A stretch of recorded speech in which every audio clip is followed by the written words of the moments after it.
Il est 13 h, bonjour à tous, merci de votre attention. Tout de suite les titres à la une de l'actualité. Renforcer la qualité et l'offre de soins dans les centres de santé, c'est l'objectif que vise l'État de Côte d'Ivoire. Les professions d'infirmiers, de sages-femmes et de maïeuticiens sont désormais dotées d'un code de déontologie. Les projets de loi viennent d'être adoptés en plénière par l'Assemblée nationale ainsi que deux autres textes. On en parle dans cette édition. À Yamoussoukro, au Sénat, le projet de loi portant ratification de l'ordonnance relative à la lutte contre le blanchiment de capitaux, le financement du terrorisme et la prolifération des armes de destruction massive a été présenté par le ministre du Budget et des Finances. Adama Coulibaly était face à la commission des affaires économiques et financières de l'institution. Au Malawi, aucun survivant dans l'épave de l'avion du vice-président. L'avion militaire avait disparu des radars hier lundi, après avoir échoué à atterrir en raison d'une mauvaise visibilité. Dès l'annonce, le constat de la disparition de l'appareil, le président Lazarus Chakwera a immédiatement ordonné des recherches pour localiser l'appareil et a annulé son voyage prévu aux Bahamas afin de suivre de près l'évolution de la situation. Voilà pour l'essentiel. Oui, bonjour à tous et merci de nous suivre. De multiples corporations disposent d'un code de l'éthique et de la déontologie. L'objectif de ces différents codes est de servir de boussole aux praticiens de ces métiers. Depuis hier, les professions d'infirmiers, de sages-femmes, de maïeuticiens disposent à leur tour d'un code de l'éthique et de la déontologie. Les projets de loi donnant naissance à ce code ont été adoptés en plénière par l'Assemblée nationale. Deux autres textes, y compris l'objectif que vise l'État, est clair, renforcer la qualité et l'offre de soins dans les centres de santé. Konaté Moussa. Les professions d'infirmiers, de sages-femmes et de maïeuticiens désormais régies par des codes de déontologie. Les projets de loi déterminant les règles de bonne conduite pour ces métiers du corps médical sont adoptés à l'unanimité par les députés à cette plénière. Toute profession doit être bien encadrée et pour que ceux qui y travaillent prennent toutes leurs responsabilités et sachent leurs limites. Et ça, c'est vraiment le rôle de l'État, de pouvoir baliser toutes ces fonctions, surtout que cette fonction aborde les aspects de vie. Je pense même que cela aurait dû être fait depuis, mais ma foi, il n'est jamais trop tard. L'infirmier est donc le premier contact au niveau des infrastructures sanitaires. Et donc, souvent de fois, les questions de malappréciation ou bien de négligence de certains membres de la profession conduit directement à un décès. Et donc aujourd'hui, cette profession a besoin d'être encadrée. Les sages-femmes, leur nom, ce sont les sages. Mais nous avons constaté que dans ce corps, il y a beaucoup de dérapages. Et donc, ce code est très bienvenu pour que vraiment chacun connaisse sa place et que chacun puisse exercer en toute quiétude et que les patientes que nous sommes toutes, nous soyons dans des meilleures conditions. En plus de ces textes visant à renforcer la qualité et l'offre de soins dans les centres de santé, deux autres projets de loi de ratification également adoptés. Il s'agit du projet de loi de ratification d'ordonnance d'orientation du transport intérieur et le projet de loi de ratification portant réforme des impôts sur les traitements, les salaires, les pensions et les rentes viagères à la charge des salaires. Nous avons validé de ce que ces impôts soient fusionnés à l'effet de permettre aux salariés de supporter moins ces impositions et aussi de faire en sorte que ces impôts pour les retraités à partir de 70 ans, ces impôts soient allégés au niveau des salariés de plus de 70 ans. Et donc cette loi a été votée massivement par tous les députés. Ces travaux dirigés par le président Adama Bictogo marquent la dernière session plénière de la première session ordinaire de l'Assemblée nationale. La cérémonie solennelle de clôture de cette session est prévue le 28 juin prochain. Et on quitte l'Assemblée nationale pour le Sénat. À Yamoussoukro, le projet de loi portant ratification de l'ordonnance relative à la lutte contre le blanchiment de capitaux, le financement du terrorisme et la prolifération des armes de destruction massive a été présenté par le ministre du Budget et des Finances, Adama Coulibaly. Il était face à la commission des affaires économiques et financières de l'institution. Le projet de loi s'inscrit dans le cadre d'une uniformisation en cours dans les États membres de l'UEMOA. Kader Sokodokou. Adama Coulibaly est au Sénat. Le ministre du Budget et des Finances porte, au nom du président de la République, d'un projet de loi de ratification. Il est relatif à la lutte contre le blanchiment de capitaux, le financement du terrorisme et la prolifération des armes de destruction massive. En la matière, depuis le 31 mars 2023, le Conseil des ministres de l'UEMOA a opté pour l'adoption d'un projet de loi uniforme. La Côte d'Ivoire, locomotive de l'Afrique de l'Ouest, ne saurait rester en marge. Cette nouvelle loi comporte des innovations, notamment le renforcement du rôle des cellules nationales de traitement des informations financières. La deuxième innovation porte justement sur l'élargissement du champ des personnes dites politiquement opposées. Ces deux innovations sont importantes qui vont nous permettre justement d'avoir un dispositif de lutte contre le blanchiment des capitaux qui soit le plus efficace possible. Et je suis convaincu que si nous arrivons en fait à faire adopter ce texte par le Sénat, la Côte d'Ivoire se sera dotée d'un dispositif qui lui permettra de lutter plus efficacement contre le blanchiment des capitaux et donc la lutte contre le financement du terrorisme. La Commission des affaires économiques et financières, présidée par le sénateur Cissé Mamadou, après un exposé limpide et des échanges enrichissants, a dit oui à l'unanimité au projet de ratification. Et retour sur Abidjan, on parle de transformation numérique à présent, en prélude au lancement du Salon international de l'intelligence artificielle de la défense de l'espace. A prévu pour le mois de février 2025 une cérémonie de prélancement a réuni innovateurs, experts, décideurs, étudiants, rencontre initiée par SA Analytics, structure d'analyse de données qui vise de promouvoir les avancées technologiques. C'était de Sofitel au Côte d'Ivoire. Reportage. Donner à la Côte d'Ivoire la souveraineté globale à travers les avancées technologiques de défense et d'exploration spatiale. Sujet au cœur de la cérémonie de prélancement de la première édition du Salon international de l'intelligence artificielle. Une plateforme d'échange entre innovateurs, experts, décideurs et étudiants. Objectif, construire et promouvoir une Afrique qui se distingue par ses avancées technologiques. SIAD 2024 et SIAD 2025 se veut être une plateforme dynamique et forger des partenariats stratégiques. Pour anticiper et gérer les menaces, en plus de l'intelligence artificielle, la Côte d'Ivoire part à la conquête de l'espace à travers l'acquisition de satellites. Ces outils technologiques pour relever les défis de sécurité, d'agriculture, de santé, d'industrie ou encore des services financiers. Et ce que nous sommes en train de faire avec notre partenaire ivoirien, SA Analytics, c'est mettre en place un système de satellites qui amènera des images toutes les heures, ce qui représente une vraie révolution. Plus on a de satellites, plus on arrive au temps réel. Et pour nous, un système à temps réel, c'est de l'ordre de 20 petits satellites. Grâce au progrès, grâce à l'imminiaturisation, grâce à l'hybridation du digital. Ce qui nous intéresse ici, c'est l'impact de l'utilisation de l'intelligence artificielle sur les différents secteurs d'activité.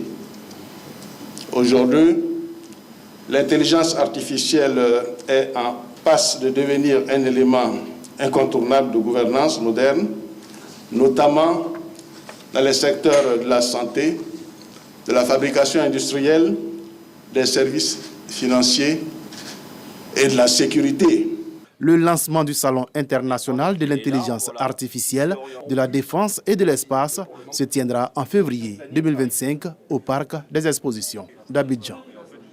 Un reportage commenté par Jean-Louis Mombo, reportage de Jean-Michel Quadio. Examen de fin d'année, après le CEP, le BEPC, c'est au tour du baccalauréat de prendre le relais. Les candidats ont débuté ce matin les épreuves orales sur toute l'étendue du territoire national. La pluviométrie n'a pas empêché ces futurs bacheliers de se rendre dans leurs différents centres de composition. Notre équipe de reportage a sillonné quelques centres, quelques établissements dans la commune d'Abidjan. Reportage Olivier Kra et Franck Quadio.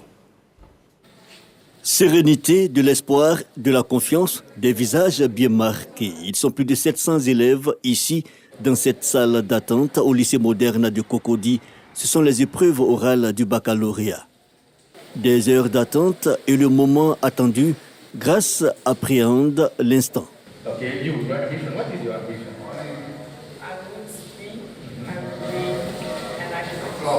Soulagement cependant, après les échanges avec le professeur. Il s'agissait de la colère de Ahmed Dieng Kirala à travers le mariage civil dans la société moderne africaine et le plaidoyer sur le foyer. Je dirais plutôt que c'est abordable. Toujours confiant, avoir confiance en soi, être serein surtout, parce que l'ennemi, c'est le stress et la peur. Même si tu maîtrises tout, du moment où tu stresses, tu sens que tu es perdu. Des élèves et enseignants dans leur élément. Du côté administratif, toutes les conditions sont réunies pour éviter toute tentative de fraude. Ils doivent venir avec des porte-documents transparents. On ne permet pas que les élèves rentrent avec des sacs parce qu'on n'accepte pas les téléphones et autres appareils connectés dans les centres. Parce qu'on est à l'oral, mais on peut traduire les tests par tous ces appareils. Donc on n'admet pas ces appareils-là dans les centres. Cette année, plus de 728 164 candidats affrontent le bac. Ils sont répartis entre 392 145 élèves pour le baccalauréat général, 184 795 candidats pour le baccalauréat professionnel et 151 224 jeunes gens pour le baccalauréat technologique. Démarrés ce 11 juin 2024, les oraux du bac 2024 se poursuivront jusqu'au vendredi 14 juin 2024. Notons qu'une journée sera réservée aux retardataires. Les épreuves écrites sont prévues pour le mardi 18 juin prochain. Beaucoup de confiance et d'assurance en soi, voilà ce qui est recommandé. Et les élèves qui triompheront de ces épreuves seront assurément confrontés au choix de leur orientation en vue de construire leur vie et leur future carrière professionnelle. Ils pourront certainement trouver conseil au cours du Festival des bacheliers qui vient d'être lancé. Ce festival se propose de les guider quand viendra l'instant de la décision, choisir une filière au sein des grandes écoles ou des universités publiques. Serge Pacom Didi et Jean-Marc Djadji nous en parlent. Cette rencontre annonce la célébration des bacheliers, session 2023-2024. Cela à l'occasion du Festival des bacheliers. Axé sur l'excellence, cet événement vise à encourager les jeunes à l'abnégation au travail. Les innovations, déjà, c'est la motivation déjà des bacheliers qui commence à partir de cette fin de mois jusqu'à la composition déjà du bac. Des vidéos de motivation de certaines personnes qui ont réussi, certaines personnes qu'on considère comme des repères, des modèles. Les attentes, c'est augmenter le taux de réussite au baccalauréat, motiver la jeunesse, changement de comportement, bannir la tricherie. Ce festival permettra aux nouveaux étudiants de s'informer sur le choix des filières et profils de carrière. Remise de prix aux meilleurs bacheliers et bachelières, concerts, feux d'artifice sont entre autres les activités prévues pour cette deuxième édition du Festival des bacheliers les 13 et 14 juillet prochains. Et bonne chance à tous les élèves qui affrontent les épreuves du bac ce matin. Lutte contre le blanchiment d'argent. Les acteurs de l'écosystème des petites et moyennes entreprises, agents publics et opérateurs économiques ont été formés aux outils capables de préserver ce secteur contre le crime organisé. Une initiative du ministère du Commerce et de l'Industrie. Le manque d'organisation constaté dans ce secteur favorise sa vulnérabilité face à ce fléau. Lanciné Bakayoko. Cette session de formation vise à mieux outiller les agents publics dans la formalisation des entreprises et dans l'identification des risques associés au blanchiment de capitaux ainsi qu'au financement du terrorisme.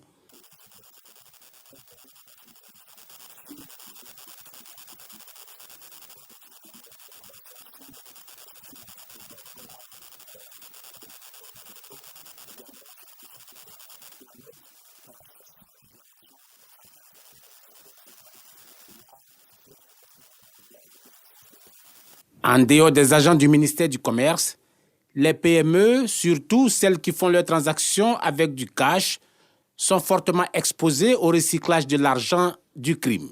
Il s'agit donc de les mettre à l'abri du risque. L'idée est de faire en sorte qu'on puisse sensibiliser tous ces acteurs, faire de l'éducation financière pour éviter que ces acteurs ne soient des points de relais et des points d'entrée pour des risques de blanchiment des capitaux et également pour financer le terrorisme. Plusieurs agents du ministère du Commerce sont déployés à l'intérieur de la Côte d'Ivoire, notamment à Bouaké, à San Pedro et à Korogo. Les femmes leaders de la commune de Gouïtafla ont bénéficié d'une formation dont le but est de contribuer à les rendre autonomes financièrement.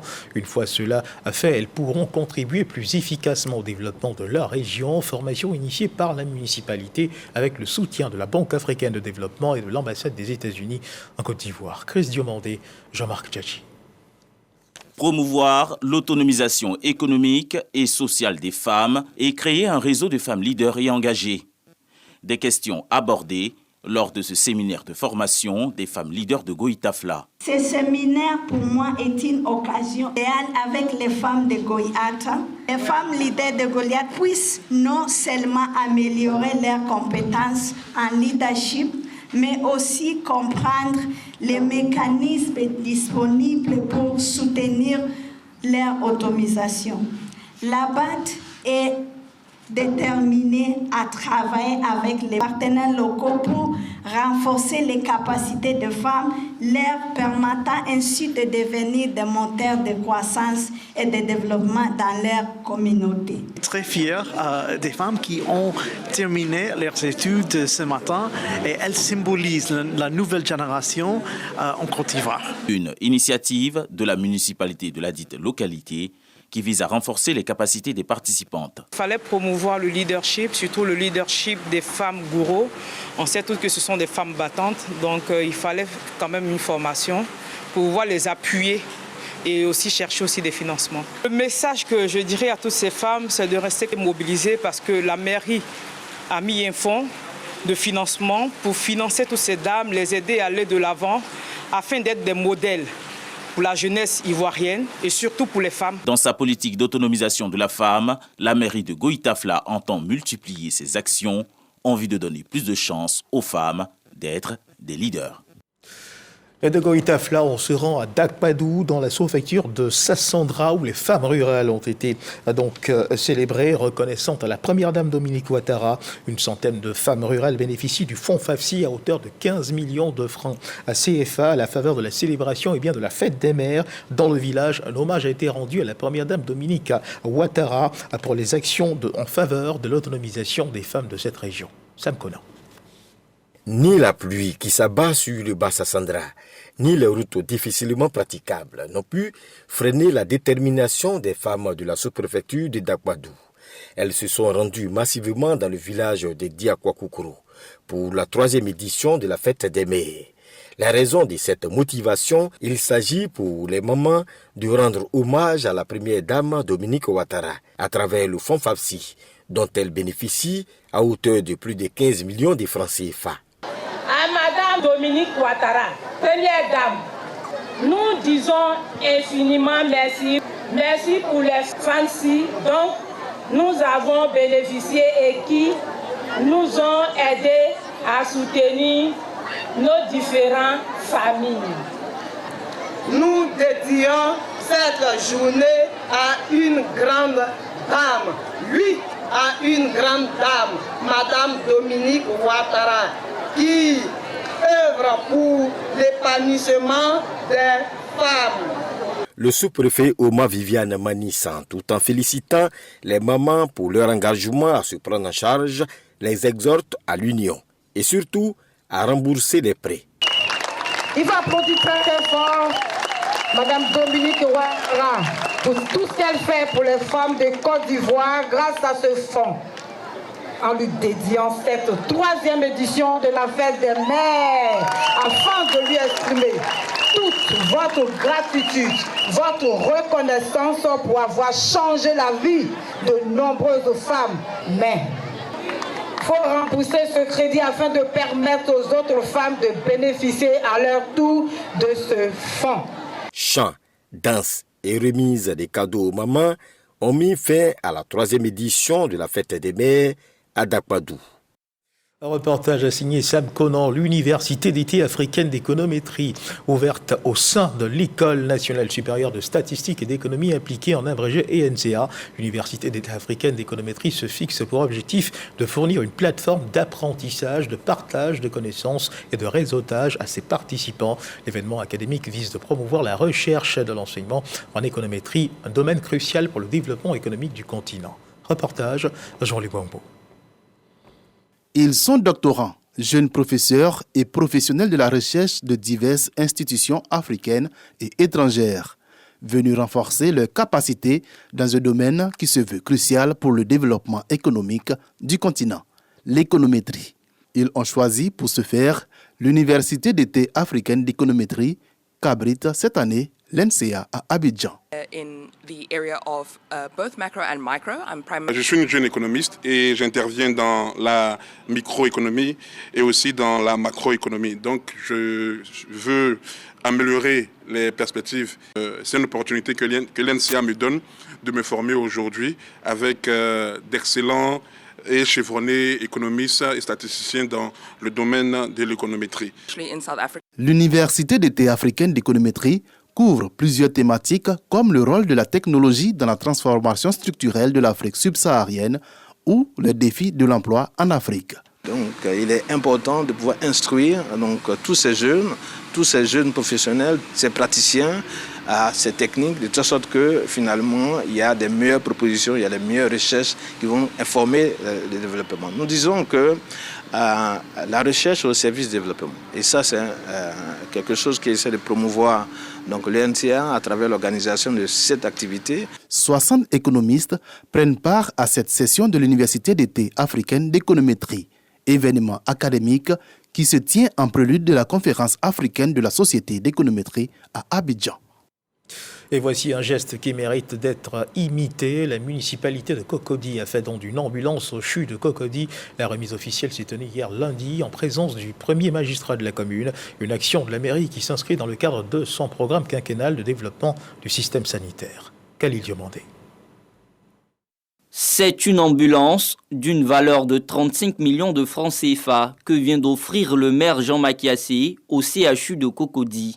La motivation derrière ce geste, sauver des vies. Le véhicule médical est réceptionné par le directeur de l'établissement sanitaire, Dr Djoussoufou Meïté. Nous voudrons, avec l'ensemble de nos collaborateurs, dire merci à Monsieur le maire.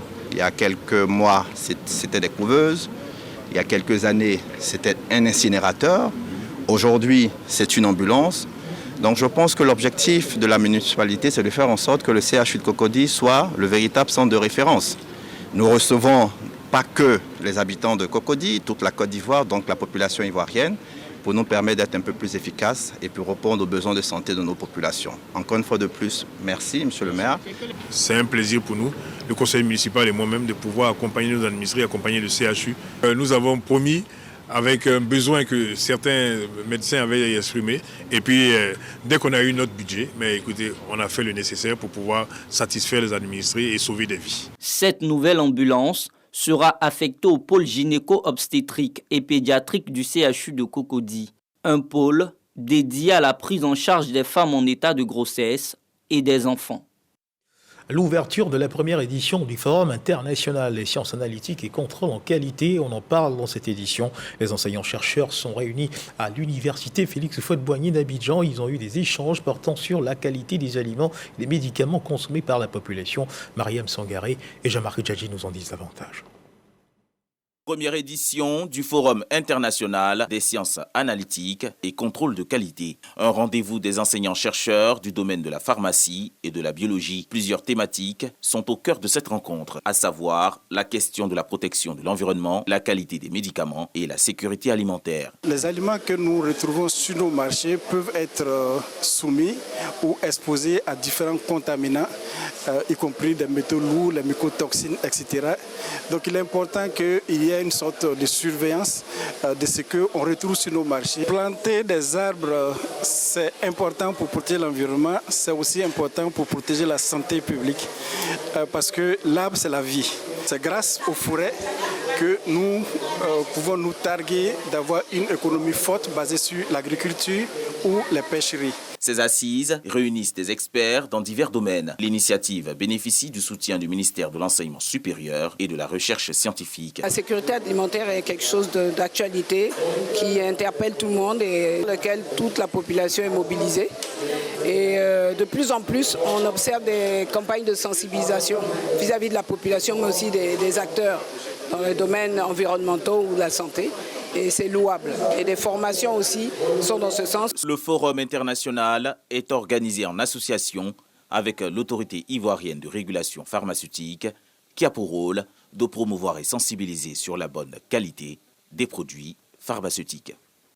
Du 26 au 28 septembre prochain aura lieu en Côte d'Ivoire le premier festival de l'environnement. L'annonce a été faite au cours d'une cérémonie organisée au sein de l'Institut de recherche du Centre national de floristique de Cocody.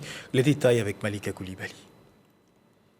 L'ouvrage a fière allure dans cet environnement vert. Un buste du professeur Laurent Akeassi, fondateur et premier directeur du Centre national de floristique de l'Université de Cocody, pour sa contribution constructive à la promotion de la flore ivoirienne. C'est tout l'essence de cette célébration en l'honneur du botaniste et ethnobotaniste ivoirien par l'ONG My Dream for Africa Foundation, qui entend organiser le premier festival de l'environnement du 26 au 28 septembre 2024. L'hommage que nous rendons à l'imminent professeur Akeassi, qui est l'un des Ivoiriens les plus cités au monde, mais qui est un botaniste, qui est aussi un environnementaliste. Donc il mérite d'être vulgarisé parce qu'il a donné 60 ans de sa vie pour la préservation de l'environnement. Une marque de considération à l'illustre disparu qui ne laisse pas la directrice du Centre national floristique et des autorités universitaires indifférents. Nous vous invitons tous à venir découvrir ce patrimoine au cours du Festival africain de l'environnement.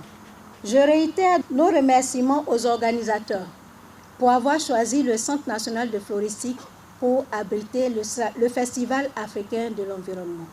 Ce partenariat gagnant-gagnant permet de réaliser leur activité tout en rendant hommage à un illustre homme, le professeur Akeassi Laurent. Ce centre emblématique, son jardin botanique et l'herbier national qui l'abrite, nous le devons à un homme exceptionnel, le professeur Akeassi Laurent. Transition écologique et responsabilité sociale des entreprises. Ce sera le thème au cœur de cette première édition. Pour rappel, le Centre national de floristique de l'université assure la conservation de la flore ivoirienne. Il abrite également le jardin botanique, l'herbier national et regorge d'immenses potentialités en termes de richesse floristique et de services écosystémiques encore méconnus des populations.